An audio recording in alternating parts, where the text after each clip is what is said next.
joy you give to others is the praise you give to God.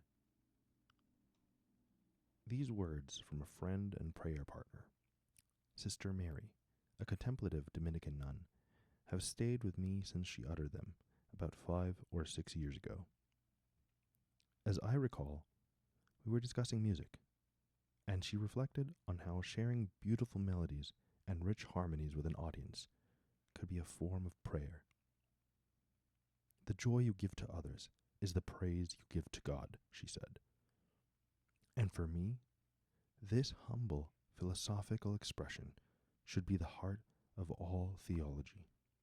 It's a faith perspective not driven by the fear of hell, nor obsessed with liturgical minutiae, the rote recitation of formulaic prayer, and the uncompromising commitment to a particular set of abstractions that often feel divorced from our lived experience. No, this is the Gospel of Matthew 25. This excerpt is taken from the Douay Rheims version of the Bible. And when the Son of Man shall come in his majesty, and all the angels with him, then shall he sit upon the seat of his majesty. And all nations shall be gathered together before him, and he shall separate them one from another, as the shepherd separateth the sheep from the goats. And he shall set the sheep on his right hand, but the goats on his left. Then shall the king say to them that shall be on his right hand, Come, ye blessed of my Father, possess you the kingdom prepared for you from the foundation of the world. For I was hungry, and you gave me to eat. I was thirsty, and you gave me to drink.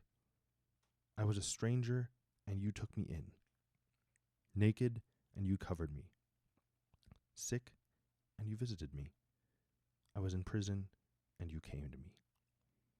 Then shall the just answer him, saying, Lord, when did we see thee hungry and feed thee, thirsty and gave thee drink? And when did we see thee a stranger and took thee in, or naked and covered thee? Or when did we see thee sick or in prison and came to thee? And the king answering shall say to them, Amen, I say to you, as long as you did it to one of these my least brethren, you did it to me.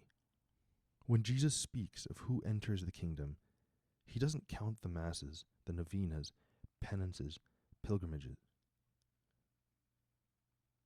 He doesn't test our knowledge of the catechism, nor measure our spiritual character by our ability to articulate and accept dogmatic theological pronouncements.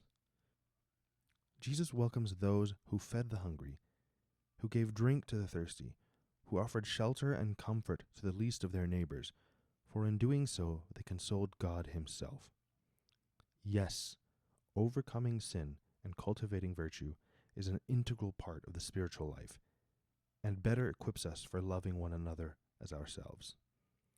But the obsessive-compulsive approach of traditional Catholicism kills the soul and robs it of the joy we can and ought to give to others for God's glory.